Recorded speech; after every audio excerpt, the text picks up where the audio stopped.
Peace,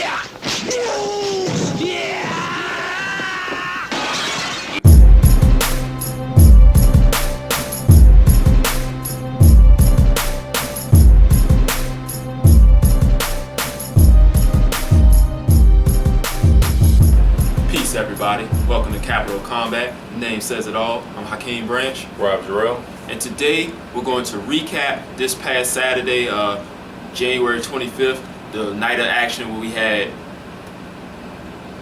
Lamont Peterson and Garcia-Burgos. We had Jermell Charlo against Garcia-Rosado. We had Brian Jennings and Archer-Spilka. We had Mikey Garcia, Juan Carlos Burgos.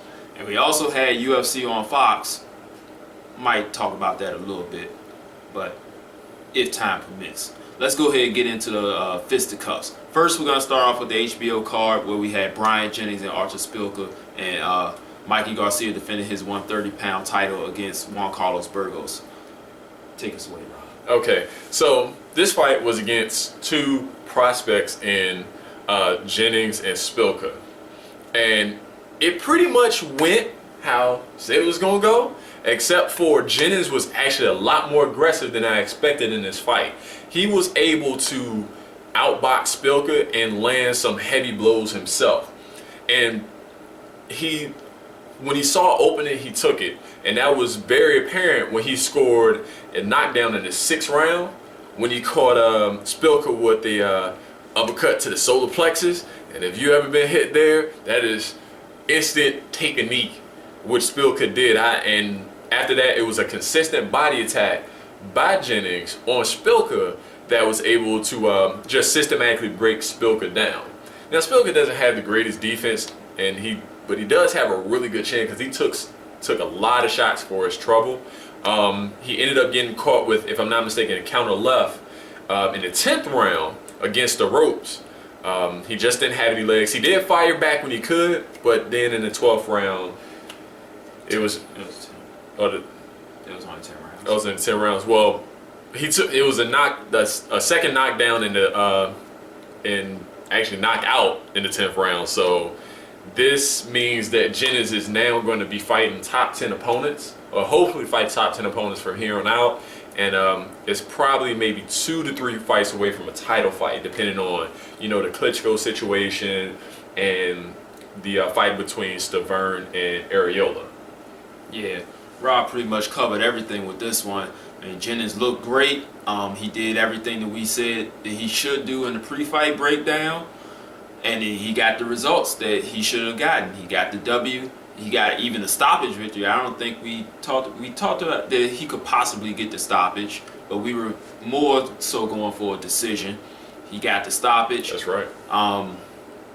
Like Rob said, we'll see what the title picture goes with Vitaly relinquishing his title. See who Vladimir's fighting next, and everything will sort itself out after that. Moving on to Mikey Garcia versus Juan Carlos Burgos. And the only thing that I have to say is, for the love of God, please throw a body punch. Please. Please, Mikey. Please. But he got the victory anyway. Like we said, he's too sharp, too accurate, too patient, too calculating. Wasn't a great, entertaining fight. Like you said, it was too patient. Not really as aggressive as you would like to see in a guy that is a star and is going to be a bigger star once he starts getting more named fights. I mean, apparently they're grooming him for a fight against Pacquiao. Who knows? To me, it's just kind of odd, but they're trying to move him up to either 135, 140, whatever Pacquiao can make or come down, but he needs to be more aggressive because he's got to bring the entertainment value. We know he's great. We know he brings everything to the table except throwing a consistent body punch. That fight would have been over so much earlier if he just threw like 5 body punches. And to be honest, a good puncher, like a Salido who was coming on in that last round, can catch him early. Because he went down early versus Martinez. He got hurt in this fight versus Burgos early in the fight. It was just a left hook where they were about to trade at the same time. They were trading and he got got caught. He got caught. So I think that remains to be seen as he takes another step up in fights. But I mean, of course, I'm a Mikey Garcia fan. So is Hakeem. We like to see more. Even though I want him to throw just a couple more body punches, just a few more. I mean, Robert Garcia trained Margarito, and Margarito was a great body puncher.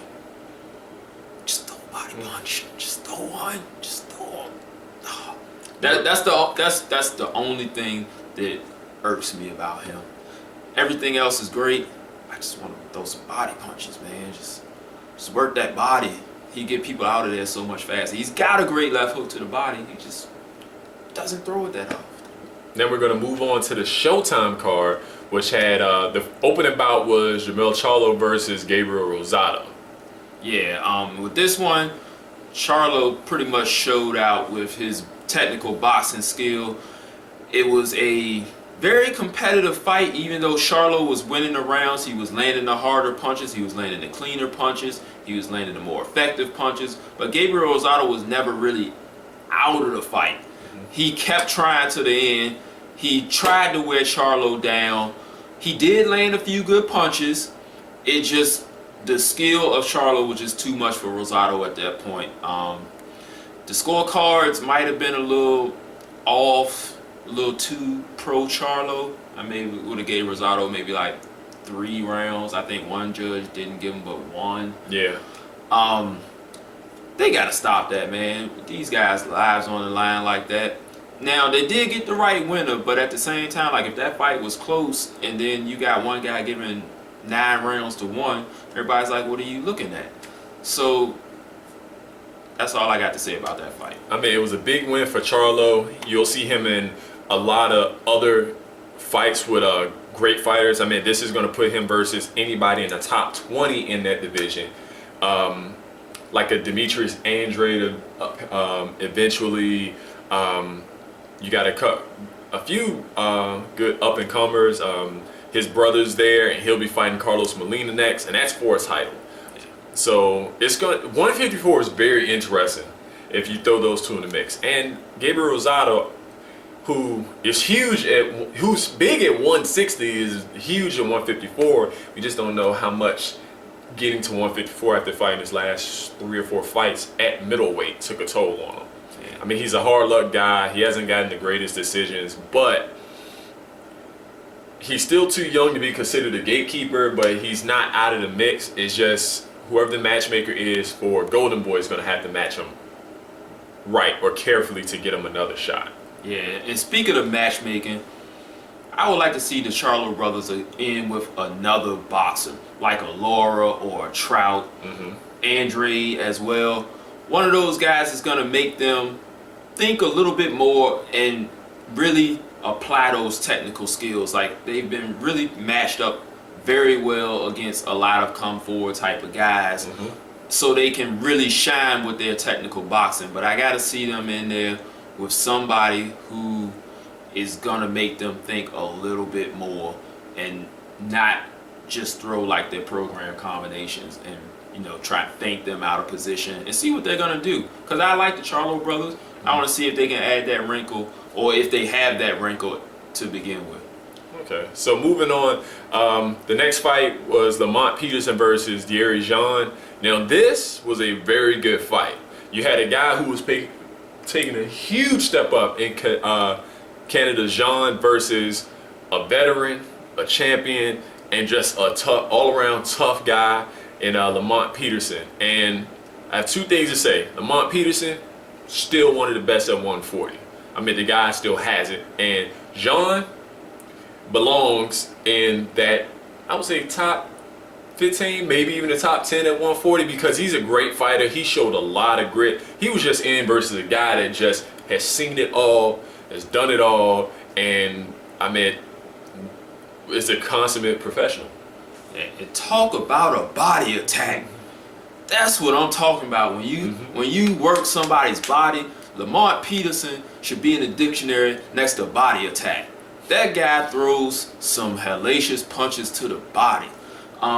It took him a while to get started, as it usually does, but once he started working those body shots, Oh man, it got real interesting in there. He even showed. I like the way he was rolling John's punches, like especially that right hand.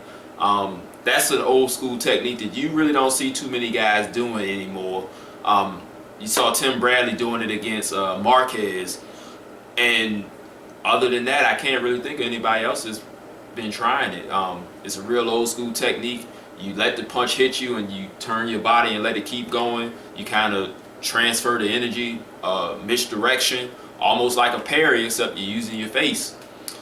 It's a pretty dangerous move, but if you can get it right, as you see Peterson and Tim Bradley do, works wonders. Jean, for his credit, landed some great right hands, landed a couple of decent hooks. He had a good body attack as well, and which made for a very, very competitive fight, even though it was a clear win for Peterson. Now, what's next for these guys is up in the air. Peterson wants Garcia. That would be an outstanding matchup between two very good fighters. I don't see Peterson winning per se, but it would be a great fight to see nevertheless, because he's going to try.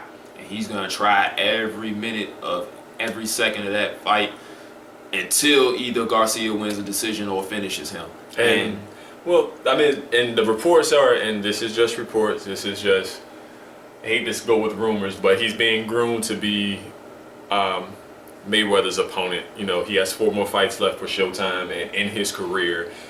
He may be, I think his next fight is actually going to be at 147. Tomás Garcia? Yeah. Okay. He's fighting Mauricio Herrera. I think it's a possibility it might be at 147 or his last fight at 147. At 140. I mean, at 140. But Peterson has also talked about going to 147 himself, and these are 2 big 140 pounders. So yeah, Peterson's huge. I would personally like to see both these guys in a fight either at 140 or 147. I don't care. I need to see these 2 guys fight, because to me, besides Lucas Matisse, are the 2 top fighters at 140. Yeah, I can definitely agree with that. You can throw Provodnikov in there, even though I think he signed the top rank. Well, he's with Artie Paluto. Top rank probably has options on him because, you know, he's fought on the last few top rank cards.